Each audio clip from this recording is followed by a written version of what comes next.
நிதியமைச்சர் நிர்மலா சீதாராமன் தாக்கல் செய்துள்ள மத்திய பட்ஜெட்டில் இடம்பெற்றுள்ள அறிவிப்புகள் குறித்து மக்கள் குரல் பகுதியில் எழுப்பப்பட்ட கேள்விகளுக்கு சென்னை மக்கள் தெரிவித்த கருத்துக்களை பார்க்கலாம். இப்போ எல்லா மாவட்டங்களிலும் வேலை பார்க்குற பெண்களுக்கு கேர்ள்ஸ் ஹாஸ்டல் கட்டித்தரேன்னு சொல்லியிருக்காங்க. ஸோ அது ரொம்ப யூஸ்ஃபுல்லாக தான் இருக்கும். ஏன்னா இப்போ தங்கறதுக்கு வெளியிருந்து வரவங்களுக்குலாம் அது கொஞ்சம் ரொம்ப யூஸ்ஃபுல்லாக இருக்கும். அது இல்லாமல் நிறைய இதோட விலைகள்லாம் கொஞ்சம் கம்மியாக இருந்திருக்கு. ஸோ அதுவும் கொஞ்சம் திருப்திகரமாக தான் இருக்குது. தங்கம் விலையை கட்டுப்படுத்துறதுக்கு ஏதாவது ஒரு அறிவிப்பு இருக்குன்னு எதிர்பார்த்தோம். அதுக்குரிய எந்த அறிவிப்பும் வராது, ஒரு ஏமாற்றமாக இருக்குது.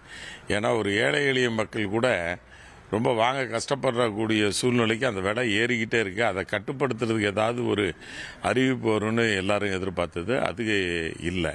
தனிநபர்களுக்கு ஐடி ரிட்டர்ன் ஃபைல் பண்ணுறதை டைமிங் கொஞ்சம் எக்ஸ்டெண்ட் பண்ணியிருக்கிறது ஒரு நல்ல விஷயமாக தான் படுது. அதே மாதிரி லித்தியம் பேட்டரிக்கெலாம் வரி விலக்கை தொடர்ந்து வச்சிருக்கிறதும் மின்சார வாகனங்களுக்கு அது ஒரு உதவியாக இருக்கும். மெட்ரோ ரயில் மெயினாக மதுரை கோவைக்கு அப்ரூவல் கொடுப்பாங்க. ஏன்னா எலெக்ஷன் வருது, இந்த நேரம் மத்திய அரசு அதை பண்ணணும்னு எதிர்பார்த்தோம். ஆனால் அதை பற்றி எந்த அறிவிப்பும் வரல. இன்னொன்று, ஆல்ரெடி சென்னையில் நடக்கிற மெட்ரோ காரிடார் ஒர்க்கெலாம் ரொம்ப மந்த கதியில் இருக்குது. பணம் போய் சிஎம் போய் பார்த்தாரு, ஏதோ ஃபண்ட்ஸ் வரும் அப்படிலாம் எதிர்பார்த்தோம். அந்த மாதிரிலாம் எதுவுமே நடக்கல, ரொம்ப ஸ்லோவாக நடக்குது. அதுக்கெலாம் கொஞ்சம் பட்ஜெட் பண்ணியிருக்கலாம். சென்ற வருடம் ஜிஎஸ்டி ரொம்ப கம்மி பண்ணி இது பண்ணாங்க. அதே மாதிரி இந்த பட்ஜெட்லேயும் எதிர்பார்த்தோம் ஜிஎஸ்டி கம்மி பண்ணுவாங்கன்னு.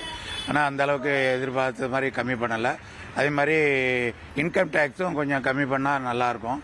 அதே மாதிரி தென்புறத்துக்கு ட்ரெயின் கொஞ்சம் நல்லா அதிவேக ட்ரெயின்லாம் கொஞ்சம் விட்டால் நல்லாயிருக்கும். விளாத்திக்குளம் வழியாகவும் ஒரு மார்க்கம் ரெடி பண்ணி விட்றேன்னாங்க தூத்துக்குடிக்கு, அந்த ட்ரெயின் விட்டால் நல்லாயிருக்கும்.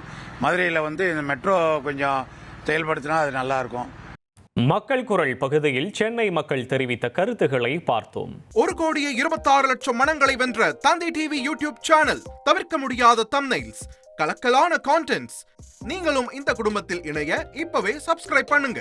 அசுரபலம் கொண்ட எங்கள் டிஜிட்டல் கரங்களில் உங்கள் விளம்பரங்களை சேர்க்க வாட்ஸ்அப் பண்ணுங்க. 8939888838. Email advt@dttv.in.